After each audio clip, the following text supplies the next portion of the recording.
guys, so I'm finally making my review of Attack on Titan Season 2. I'm sorry it's so late and there haven't been any videos coming out on this channel lately. Most of it was due to personal issues, but this particular one I've been waiting to make because I need to wait until I was less salty about it. I was quite salt encrusted after watching. I wanted to wait till the hype died down a little bit. That's also why I'm using face cam. So last time I made a video saying anything negative, I got a copyright strike. Just to be safe, that's why I'm using face cam. All that being said, let's just get into the video now. There will be spoilers, extensive spoilers of Attack on Titan Season 2. I was actually really excited that they were making Season 2 of Attack on Titan. Or if you watch my other Attack on Titan videos, you know that I really enjoyed the first season. Well, it did have some flaws. I think it was overall pretty well done. So I was quite disappointed. And I find that pretty regrettable. I was actually really hoping to have a positive experience with Attack on Titan Season 2, but that just didn't happen. So now, let me get into why. Firstly, characters. The main characters being Reiner, Bertolt, Ymir, and Historia. Connie and Sasha a little bit more than they were in the previous season. And I'm wondering why they expected anime-only watchers to be invested in them, because they had barely any lines in the first season. You could have cut all of them out of it and it wouldn't have made a difference, like, story-wise, well, at least as far as we knew at the time of watching the first season. I mean, obviously they reveal that Reiner and Bertolt are Titans and were present in the first season as Titans, but, you know, we didn't know that until the second season. So, as someone who watched the anime without reading the manga first, I didn't think they were important at all. So when I saw the Season 2 promotional poster, you know, the one with Eren and very small in the middle, and they have these giant heads of, like, Reiner and Bertolt and Ymir and Historia on the sides, I just thought, what? Most of the emotional punch in this season was supposed to come from the reveal that Reiner and Bertolt are Titans. However, they kind of made the same mistake that they made with Annie that I hope they would fix in this season, but they actually made it even worse almost. Well, the thing with Annie in the first season is that Eren's reaction to her betrayal seems so over the top, considering how well he actually seemed to know Annie. I just had to assume that it was because he felt he had a very strong relationship with her, even though we didn't really get to see that much. And the same thing goes for this season. Reiner and Bertolt, while he does say, oh, Reiner was like a big brother to me, I looked up to him so much, he says that, but they never show that. In the first season, he had very minimal interactions with Reiner, and Reiner himself had very few lines. Everything we know about Reiner is told to us. Their instructor tells us, like, oh, he's very strong and loyal, and his comrades trust him. We're told that. And we see him fooling around with Eren a little bit in the training, you know. But, like, that doesn't seem like such a brotherly bond, or, like, such a strong bond. So, since we don't really get to see for ourselves the relationship between Eren and Reiner and Bertolt, the emotional impact is much less than it would have been had we gotten some of those scenes. Like, towards the final episodes, they're talking about all the great memories they had with Reiner and Bertolt that we never saw, so that just doesn't have the same punch as just showing it to us. This is an instance they should have shown rather than told. And overall, like, compared to the first season, there's really not much character development going on, because we're kind of just getting to know this new cast. So it's more of character reveals than development, I would say. However, because they're kind of just introducing us to these new characters, I mean, I know technically they were there before, but that same intimate connection that we feel with Eren, Mikasa, and Arman, like, at the very beginning, is not there for these characters. Yes, I understand they're supposed to be mysterious, but they should have tried to replicate Eren's feeling that this totally came out of nowhere, these guys would never betray us, because that was the whole emotional focus of the season. It just doesn't really make any sense why they would use distance from the characters to create mystery. There are other ways to create mystery than to use distance. So basically, it took a lot longer for us to get to know these characters than it did in the first season for us to get to know the main... Are they even the main characters? I'm not even sure, but the main characters of Season 1. How about that? For example, I think the best example of this is Arman's introductory scene. Within like 2 or 3 minutes, they basically tell us everything we need to know about Arman up until episode 5 when his character development really kicks off. We see just from the way he interacts with these bullies, we really see his personality. We see he's very smart, he's brave, he's not afraid to be hurt for his heretic beliefs, he's weak, and then we see in the way that he reacts to Eren and Mikasa rescuing him that he resents his own weakness and wants to be strong, and his goal is to stand next to Eren and Mikasa as equals. There. Like, everything we need to know, boom, 2 minutes, done. Something like that would have been really helpful for this season, just to help us get to know the characters more instead of just jumping right into it. So the other complaint I had about character was the balance of screen time that different characters had. One of the major things that kind of bothered me about this season was Sasha. There was way too much Sasha. The season was only half the size of the previous season, so why would you include like an entire half episode centered on a character who has changed nothing and didn't end up changing anything in the entire season. I understand including that if the season was longer, maybe, or if that actually came into play before the end of the season, but it didn't. It just seemed like wasting screen time on a character that doesn't really add anything to the story right this second. If the Sasha flashbacks are actually necessary to the plot later on, then put it later, not right now. Now, I don't think I would be as miffed about including so much Sasha if there was more Connie. Reason being that Connie ended up kind of being important towards the end of the season when his family is transformed into Titans and he's basically lost everything. Wouldn't it have been way more emotionally impactful to include Connie's flashback? That would have been a lot more heartbreaking later on, which is what they were trying to do, because we had that one scene where he looks at the picture frame and just looks upset. We would have understood that feeling more and sympathized with him more.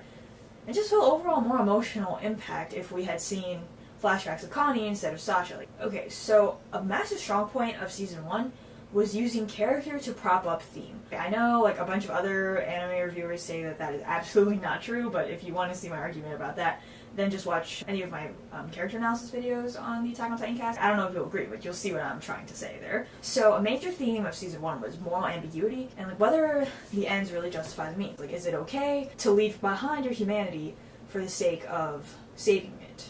So that's why I think it was a major mistake to drop Jean so much. He's one of the characters that provides that voice of dissent. He's the one who doesn't think the ends justify the means. If you watch my Jean video, then you know that I was arguing that he thinks that morality is objective. Like, just because you're working towards this greater goal doesn't mean that doing this shady thing is right.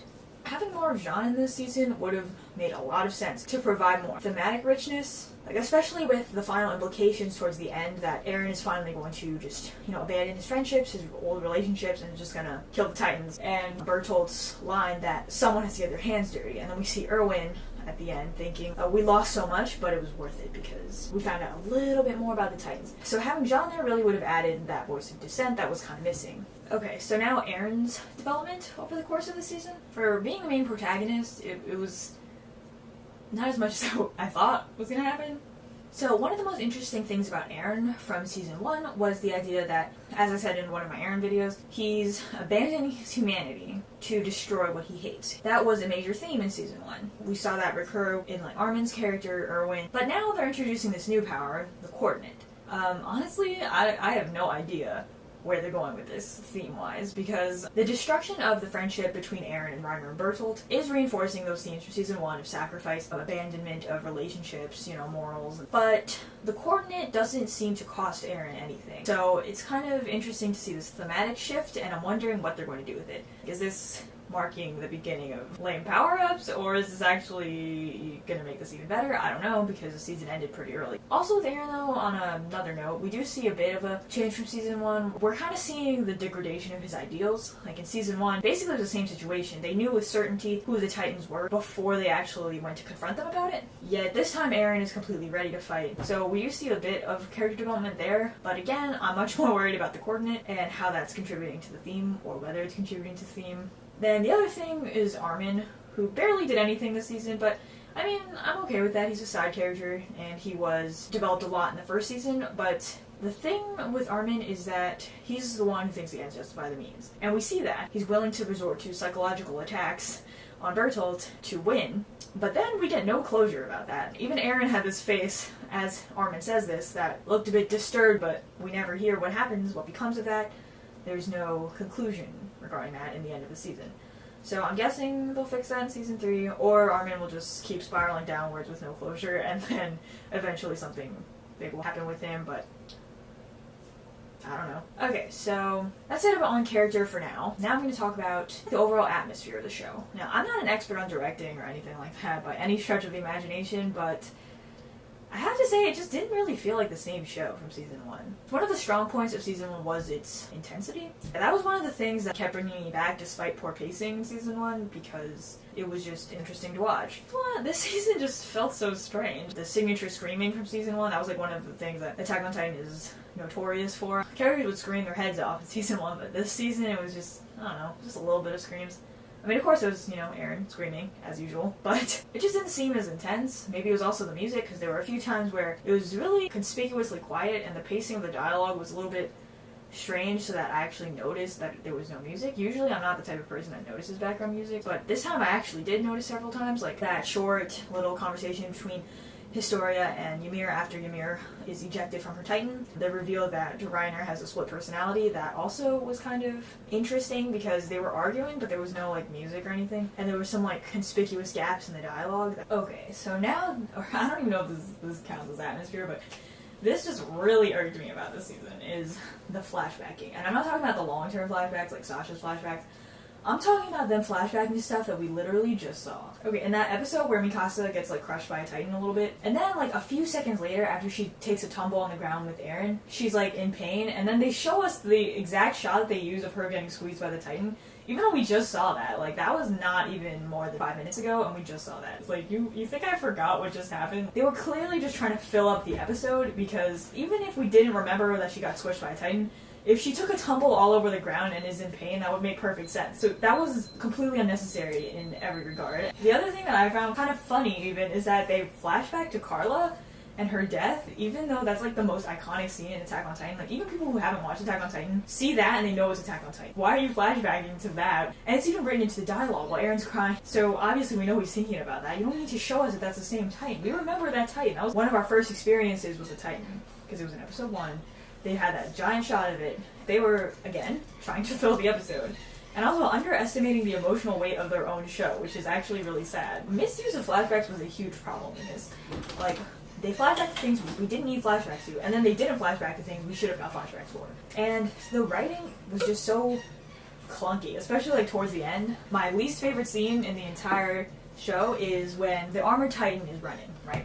And he has his hands around his neck like this to protect Bertolt. And then, for some reason, all the cadets decide to just gather on his arms, right? And they're just talking to Bertolt and Reiner. First of all, Reiner doesn't immediately do this and just like flick them all off, okay? And secondly, what even was that? That was just a bunch of like random info dump fan service, okay? They're like, oh Bert, we had such a close relationship with you because you sleep weird. What? First of all, they never showed us that in season 1. They never showed us that in season 2. They didn't even do a random flashback to a still that they could have just drawn up real quick. That shows nothing about their relationship. Like, I can make fun of somebody's sleeping positions if I'm not friends with them. And using that to predict the weather shows nothing about the relationship either. It just shows they were really, really bored, okay? And that felt so out of place. Like, don't say something silly like that in the middle of, like, a scene that's supposed to be so intense like that. Like, that actually made me laugh. That's not supposed to be funny, like, right there. Why? Why are you putting a joke right there?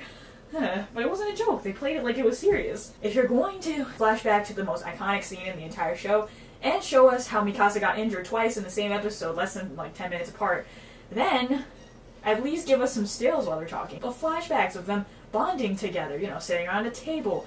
And Connie was like, we used to say that we'd grow old together, get drinks together when this war was over. Okay, show them talking about that. Show them having fun. The relationship between Reiner and Bertolt and the other cadets was really forced. Okay, so most of my complaints are centered around the end, towards the end of the series. Just because, like, they could have fixed a lot of the flaws that were there in the beginning, but they didn't. So, let me talk about the disaster that was the last episode now. They were clearly trying to fill up the episode. For the pace of the show liked, they didn't have enough content to fill up a 20-minute episode, apparently. So, they decided to include lots of random things and repetitive things. Like, there are so many shots of Hannes just, like, flitting around doing literally nothing. Like, it just looks like he's dilly-dallying and hesitating to take that swing at the smiling Titan, even though before that he was like, don't worry kids, I got this, and he, like, runs in. Yeah, and they just try to draw everything out really long. I actually read chapter 50 of the manga, which is the same content as the final episode of the season, and there's a single panel of Arman protecting Jean, and I just feel like that was a lot of Jarman fan service right there, because they just drew that out way longer than they needed to. I thought it would just be like him lifting a sword up, maybe, you know, holding it, maybe shaking a little, but no, he's doing that, like, airport worker motion and screaming repetitively in a monotone voice. But really, it was, like, borderline silly. Like, I actually laughed when that popped on screen. Which is bad, because I'm not supposed to laugh at that moment. Then the other thing is, in the manga, they actually tried to make you think Erwin actually died for a second. Here they obviously, like, showed you that Erwin was not dead pretty quickly. So I would have liked it if they played it off like Erwin was dead for just a little bit longer. Because I know if I didn't know he was alive before watching that, because I had read the manga chapter, then I would have been like, what? How do you survive that? You know what I mean? Okay, I don't know. And then it just felt so fan servicey with Historia doing that, like, cutesy little flip. I know some people were saying it looked really, like, cool, but honestly, it looked like she was doing like a magical girl transformation, which did not feel right in the show, especially considering how seriously they take the other characters. It just didn't feel like they were taking Historia seriously as a fighter, which I found really annoying. One of the things I liked about the first season is that the female characters aren't treated as like a lot weaker than the male characters. I mean, you could argue, but it's harder to argue than most other action shows that I've seen. So this season just seemed to be way more fan servicey. And then there was the Aramika fan service. I mean, I actually do ship Aramika, but was that even necessary? Even as an Aramika shipper, I felt like that was really forced and kind of random and didn't really add anything to the story. But since I do like Aramika, if you have an argument telling me why that was actually really good for the show as a whole, then please tell me in the comments, because I'd like to believe it was useful in some way. It did kind of break the atmosphere of Eren screaming. I mean, I know that maybe it was supposed to, but if you just go watch that scene again, but keep your eye on the Smiling Titan this time, like, it's a little bit funny, like, I don't know, like, there are a lot of unintentional funny things in this season, I feel like. And the very end of the episode just reinforced the thematic inconsistency and also just broke the atmosphere again because it was so cheesy. Like, I could just smell the cheese. And don't get me wrong, I like cheese, but not when my shows are cheesy. Like, I feel like it should have ended on a darker note, kind of like the first season, because that was one of the things that was attractive about the first season. So yeah, I get that Eren's coordinate was supposed to be an optimistic discovery, but it just seemed kind of weird that they would just embrace it, especially after they were so careful about his Titan powers in the first season. For him to have this mysterious power to control Titans, doesn't that have even worse political implications than him being a Titan in the first season? So why are they all so chill about using it? So now, how this contributed to thematic inconsistency, I talked a little bit about it earlier, but now I'm going to talk about it more. This new attitude towards Coordinate diminishes the idea that he's sacrificing in order to change something, as Arman said in the first season. That was like the whole point of season 1, basically. That if you want to achieve something great, you have to give up something that's really important to you. So it becomes a war of what's more important. But now, with his coordinate, no one's really taking that attitude. Now Eren is fighting against people who've abandoned their humanity, but not as someone who has lost his humanity. He doesn't even need to be a Titan to use his coordinate. Now he can just control Titans. And they didn't really highlight that element of sacrifice as much with Eren, which is kind of important since he's the protagonist. At least I think he's the protagonist, so having him drive home the theme is really important, right? Especially since he was the more major deliverer of that theme in the first season. That is about it for the bad things I had to say. Now I'm going to talk about some things that were okay, actually. Or maybe I should say okay, but kind of got me thinking a little, you know. So firstly, the world building and foreshadowing. The world building was a major issue I had with the first season. The world not being fleshed out enough, particularly in regards to classism. They act like it's so important in season 1, but they never actually show you that. Yeah, they say there's censorship, they say there's a great discrepancy between the outer walls and the inner wall, but it doesn't really affect the main cast. And the same thing with Wallists. They don't really have an impact on the main cast other than being politically there. So they did start to touch a little bit on Wallism, but they did kind of drop it towards the end. They weren't really talking about walls anymore. But on another note, some of the foreshadowing is starting to come into place. If you watch the OVA with the Talking Titan, we find out the identity of that Talking Titan in Ymir's flashback. You actually see her in the background. She's with the short blonde hair and giant blue eyes. So that was kind of cool. We see that the reason the Armored Titan never showed up in Trost is because of Reiner's split personality. And we see the actual cause of Marco's death. Okay, so I was complaining earlier that the theme of moral ambiguity didn't really come back because of the lack of dissent among the cast, but you could argue, I could argue to myself, that moral ambiguity piece is returning, but just in a different form, where it's more like, are Reiner and Bertolt wrong? If they're all fighting for what they believe is the greater good, then are they wrong? Reiner and Bertolt present the idea of doing something because you believe in it or doing it because you're forced to do it and you don't really understand why you're doing it. But one thing I am wondering about, if you guys have any ideas, is why do they put this idea of doing something because you believe in it or doing something because you're told to but don't understand why in parallel with Ymir and her little selfishness thing? On the one hand, you have Ymir and Historia who decide, you know what, we're gonna live just for ourselves. And then we have Reiner and Bert who are giving their lives for someone else's goal. So the idea of the ends justify the means is still present to a degree, I suppose. I'm kind of just thinking about this right now. This isn't really in my script, but this idea of moral ambiguity layered on top of the selfish lifestyle kind of brings into question who's actually living the right way here. Is there a right way? Do the ends justify the means, but does it depend on what the ends are? But I just don't want to devote any of my brain power to thinking about this season anymore. I mean, I'll probably make another Attack on Titan video once I catch up with the manga, if I ever catch up. So many chapters. Nope, extra cut's giving me an evil look. Okay, gotta catch up. If you guys have any thoughts or that you want to let me know about, feel free to do that in the comments. So that's about all I have to say for now. Thanks for watching. Hope you enjoyed that somehow, and goodbye!